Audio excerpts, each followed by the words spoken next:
Yeniden tutarsak Muhammed'in davasının sancağını dünyaya yayacağız. Muhammed'in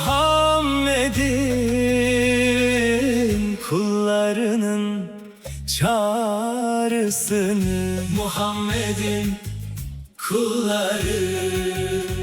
Tevhidin evladı tevhidden uzak kalmış, tağuti ilahların hükmüne boyun eğmiş.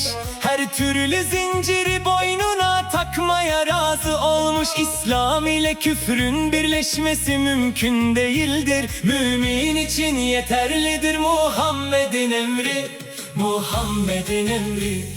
Batıl kanunlarla ne zamandır harap olduk, Müslümanız ama ne zamandır küfre alıştık.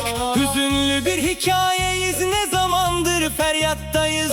Zulüm havası sardı her yanı, ne zamandır perişanız. Dünyada hilafet idi Muhammed'in arzusu, Muhammed'in arzusu, Muhammed'in çağrısı dünyaya yayılacak. Muhammed'in kulları, Muhammed'in kulları.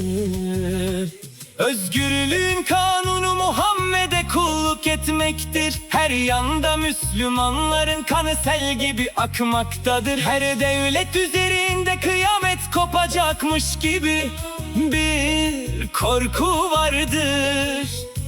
Yazık yuvamıza yıkımın yıldırımı düşmektedir. Muhammed'in rahmet ve şefkat kucağı çağırıyor.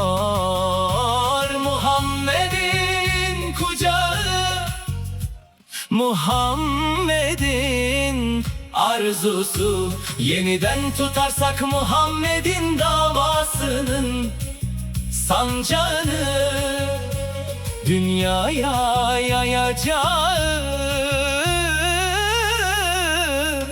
Muhammed'in kullarının çağrısını, Muhammed'in kulları.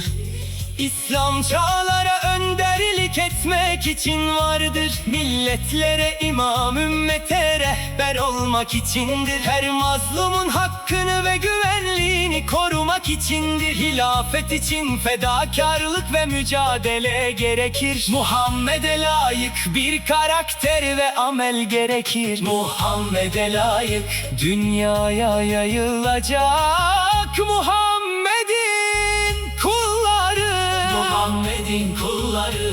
Bizler dünyanın rahatını ve nimetini arzuluyoruz.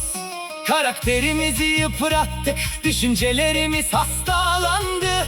Bugünün Müslümanı imanından dolayı mahcup.